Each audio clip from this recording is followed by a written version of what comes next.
Now the August 2, अब हम August 2 की बात करेंगे। All night the rain had been drumming on the corrugated tin roof. Corrugated मतलब जो टिन शेड होती है, रेगुलर फोल्ड्स वाली थी जो आपने देखी होगी टिन शेड, उस पर बारिश की आवाजें आती रही। ड्रमिंग मतलब धम धम करके बारिश की बूंदों की आवाजें आने लगी। There has been no strong, कोई तूफान नहीं था, कोई थंडर लाइटनिंग नहीं थी, just the steady swish of a tropical downfall. बस एक जो मतलब ट्रॉपिकल जो उष्णकटिबंधीय होता है, जहां पर मतलब बारिश होती है, हिल स्टेशन होती है, वहां पर क्या हो रही थी, मूसलाधार बारिश हो रही थी, हैवी डाउनपोर हो रहा था। It helps me to lie awake, और इससे मुझे हेल्प मिली कि मैं उठूं। At the same time it doesn't keep me from sleeping, और उसी टाइम पे मुझे नींद भी आ रही थी। It is good sound to read by the rain outside and the quiet within, और ये एक बहुत ही सुंदर आवाज थी, बाहर वर्षा हो रही है और अंदर क्या हो रहा है, एकदम कंप्लीट सन्नाटा है। And although 10 rooms are given in springing uncountable leaks, there is a feeling of being untouched by and yet in touch with the rain.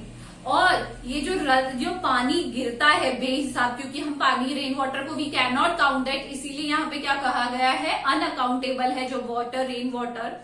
फिर भी जो वर्षा है वो हमें टच नहीं करती, बट जो उसकी आवाज है वो हमारे अंदर तक, हमारे हृदय तक को हमें क्या करती है, झकझोर देती है। उसकी आवाज बहुत ही ज्यादा, उसके ऐसा लगता है वो हमें टच करके अपना अनुभव दे रही है। August 3, the rain stop, rain रुक गई। The clouds begin to break up, अब क्लाउड्स क्या होने लगे, इधर उधर होने लगे। And the sun strikes the hill on my left, और धीरे से कौन आने लगा, सन आने लगा, सूरज उगने लगा। Women is chopping up sticks, मैंने देखा कि एक वुमेन क्या कर रही है, लकड़ियां काट रही है। I hear the tinkle of cowbells, cowbells के जो काउबेल जो काउस के गले में घंटी होती है उसे काउबेल कहा जाता है। तो देवर रोमिंग हेयर एंड देयर, तो काउबेल्स की आवाज आ रही थी। इन द ओक ट्री, एक ओक के ट्री में।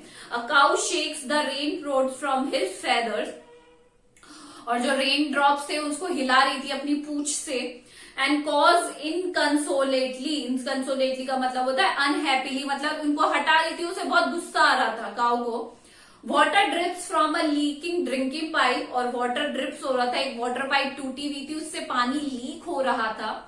And suddenly clean and pure the song of the whistling thrush emerges like a dark sweet secrets from the depths of the ravine. Depths of the ravine होता है जो deep space होता है, आपने देखा होगा दो हिल्स के बीच का जो स्पेस है, आपने देखा होगा कई मूवीज में, उसे कहा जाता है, क्या कहा जाता है, रेवाइन, डीप रेवाइन की यहाँ पर कहा गया है।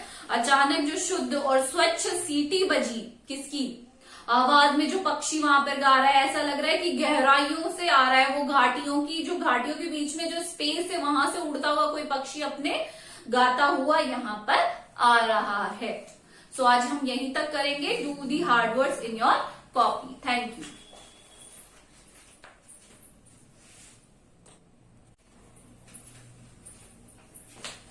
Good morning everyone.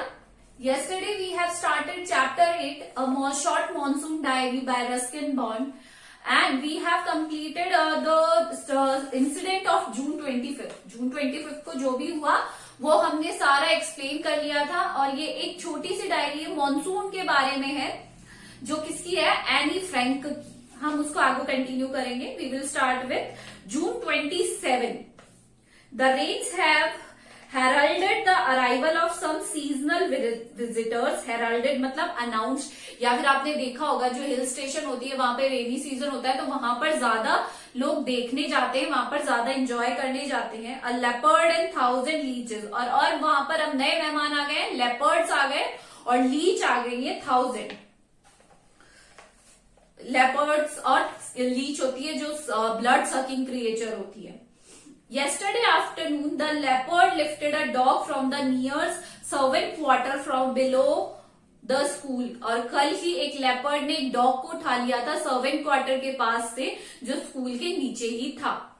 In the evening, it attacked one of बीजू's cow, और शाम को ही उसने बीजू की एक गाय को अटैक किया। But fled at the approach of Bijju's mother, but भाग गया जैसे ही बीजू की मदर ने उसे भगाया, वो भाग गया वहां से। Who came screaming imprecations, imprecations होता है कर्सेस, जो अंदर से, मतलब उन्होंने जैसे ही उसकी मदर ने, बीजू की मदर ने अंदर से लेपर्ड को देखा, वो भागती हुई आई चिल्लाती हुई, और उसे देखकर लेपर्ड ही ran out from there.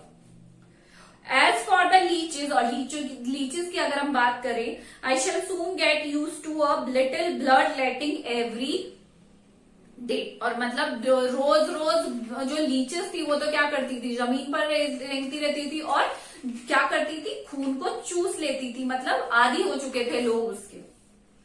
Other new arrivals are the scarlet minivets, the females are yellow, मतलब यहाँ पे स्कारलेट मिनीवेट होते हैं रेड बर्ड लाइक कुकू की तरह होते हैं, बट मोस्टली फीमेल होते हैं। अब कुछ विजिटर्स कौन थे, scarlet minivets, flitting silently among the leaves like brilliant jewels, और फ्लिटिंग मतलब होता है मूविंग क्विकली, घूमते रहते ना बर्ड्स इधर उधर, तो वैसे लग रहे थे जैसे ज्वेल्स उग रहे हैं, फ्लावर्स की जगह क्या है, ज्वेल्स हैं, जवाहरात है। No matter how leafy the trees, no matter कितना ही घना ट्री है, these brightly coloured birds can not conceal themselves although, ये जो चटकीले रंग की जो चिड़ियाएं हैं ये अपने आप को छुपा नहीं पाती हैं, चाहे कितना ही डेंस ट्री हो। बाय रिमेनिंग एब्सोल्यूटली साइलेंट, चाहे वो साइलेंट ही रहे, they sometimes contrive to go unnoticed, but sometime ऐसा होता है कि उन्हें देखने, अपने आप को दूसरों को दिखाने के लिए वो कुछ ना कुछ उपाय निकाल ही लेती हैं। Along come a pair of drongos. Drongos is also a, drongos हमें भी एक तरीके का बर्ड है, स्टाउट बर्ड होता है। अननेसेसरीली अग्रेसिव, वो हमेशा बिना किसी कारण के अग्रेसिव रहता है। चेजिंग द मिनीवेट्स अवे, और वो क्या करने की कोशिश करता है, मिनीवेट्स को इधर उधर भगाने की कोशिश करता है। A tree creepers moved rapidly up the trunk of the oak tree, जो ट्री क्रीपर है, ट्री पर क्रीपर्स चलते रहते, वो रैपिडली इधर उधर भाग रहे थे। Snapping up insects all the way, और रास्ते में सारे इंसेक्ट्स को खाते जा रहे थे, कीड़े मकोड़ों को। Now that the rains are here, अब जबकि बारिश यहाँ आ ही चुकी है, there is no dearth of food for the insectivorous bird, जो इंसेक्ट्स खाते हैं उन्हें इंसेक्टिवोरस बर्ड कहा जाता है। अब क्योंकि जो इंसेक्ट्स खाने वाले बर्ड्स हैं उनके लिए कोई भी कमी नहीं रही है। So do the hard words, and this is all for today. Thank you.